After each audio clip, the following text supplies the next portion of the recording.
My question is about my son, who is 2 years and 10 months old now. He has been in 40 hours of ABA for a year, and I'm sending a hug to that mom. He has no functional communication. Although he is quite verbal, he loves to sing his alphabets, nursery rhymes, and recently has started to read words. He's a bright kid, but I'm so lost and worried about language acquisition. He can say any word, but constantly requires a prompt. When we try to fade prompts, he just scrolls through the words he knows. Very frustrated that we don't have a single reliable word for requests. He had 2 a few months ago. His scripting has increased over time, and he is very visually distracted, otherwise compliant and sweet. Anyway, we recently started PECS, and he seems to be doing well with the early phrases. I'm not sure if this is the best way to go, considering that we are not making any progress with verbal communication, and please help. Yes, this is definitely a common challenge that I think a lot of families face. I mean, you said it yourself, giving this mom a hug. I have to commend this mom. This is a young child, and the fact that mom is choosing to do the full intensive early intervention, like that's such a huge piece, and that's such a wonderful choice, because that's such an effective treatment at this age. So, wanted to point that out as well. You also mentioned so much, this child seems to have so many wonderful skills, and there's so many great things, a lot of things that are really indicators of long-term success, which is really awesome as well. So a couple of things to keep in mind. Obviously, I'm hearing kind of a simple description. So, my first recommendation is also, you always want to go work with a direct BCBA or professional licensed individual that would actually be able to observe your child and work directly with your child to be able to make very specific recommendations. That's something me as a BCBA, when I'm seeing people, I want to make sure that I'm making recommendations based on what I'm observing and also what I'm hearing as far as feedback. So I wanted to mention that as well. Now, when you're looking at something like functional communication, the first thing you always want to look at if you're feeling frustrated that things are not working is you want to actually look at what you've been doing with regards to teaching those requests, or what we would refer to in the field as a MAND. And so we really want to look at what is actually happening for that. And so when you look at functional communication training or MAND training, you first want to make sure, are the things that we're really pushing this child to request, are they things that, for example, they're getting free access to outside of the times that we're requiring them to ask for it? So this is something when I'm working with families and I say, okay, let's pick the first 3 things that we're really going to be pushing for a vocal MAND or request. And they'll say, oh, they really like TV, or they really like the certain, Elmo DVD or something like that.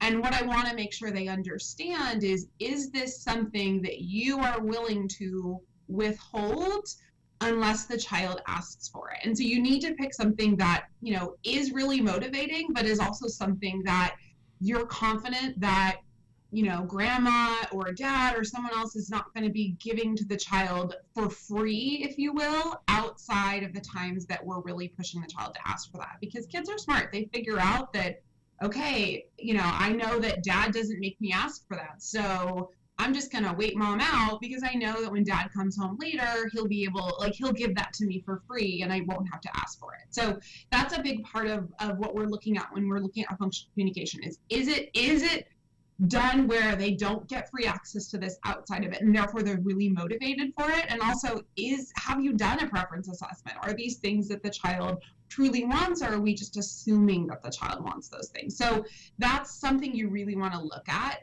initially, just to ensure that being done properly. Now, the other thing that you mentioned, Shannon, was this parent reports kind of when they're fading the prompt, and it's really hard. The prompt dependency thing is definitely a valid concern, and it happens for a lot of different kids, just because prompts are easier. And so it's sounding like this is maybe a child that struggles with that fading of that prompt. So one thing I wanted to mention that for this parent probably look into is what exactly are we doing to fade the prompt? You mentioned that this parent said this child is actually starting to read some words. So that actually, for kids that actually can read text, that can be a really wonderful prompt that you're able to fade a little bit easier than sometimes using what we would call an echoic or a vocal prompt. So for example, say you are trying to work on the MAND cookie. Okay, as an example, if I'm practicing that skill with a child, I might be able to hold up like a card that says cookie, or even a picture potentially of cookie, and then fade my vocal prompt and be able to show them that visual of either the word cookie or the picture, and then over time coming up with a plan of fading that. So if you have a text, it might be you have a text of the word cookie and you put a line and then a dot under that word. And then eventually you fade the word cookie and you just have that line and the dot. And then eventually you fade the line and it's just a dot. Sometimes for some kids, even that can be a cue of, oh yeah, that's right. I remember we did that before. That's what I need to say. So again, part of it is really looking at the prompting that you're doing and the protocol you have in place to ensure that you're not fading your prompt too quickly or in a way that's not setting the child up for success. I did want to mention, I know Mom mentioned in her feedback to you, Shannon, that you guys, that they are using PACS. So PACS is a form of picture or iconic communication. It can be a really effective strategy for a lot of kids.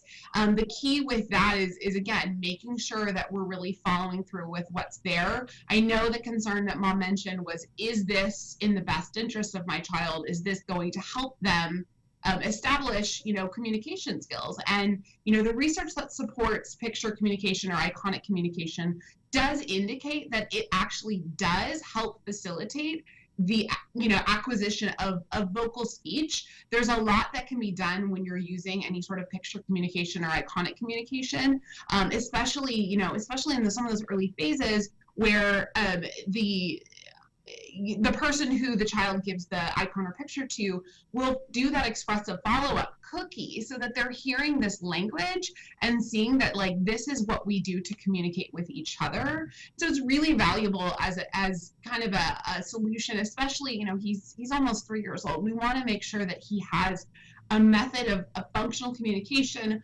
while you're developing the vocal skills. Iconic communication has been shown to help reduce problem behaviors. It's been shown to really be a source of words, and we all know that words are really powerful, and we want everyone to have a form of communicating their thoughts and feelings and desires to other people. So it's definitely a tricky situation, but there's a lot that you can kind of do just by looking initially at, have we really been doing this to the full integrity that it's designed to be?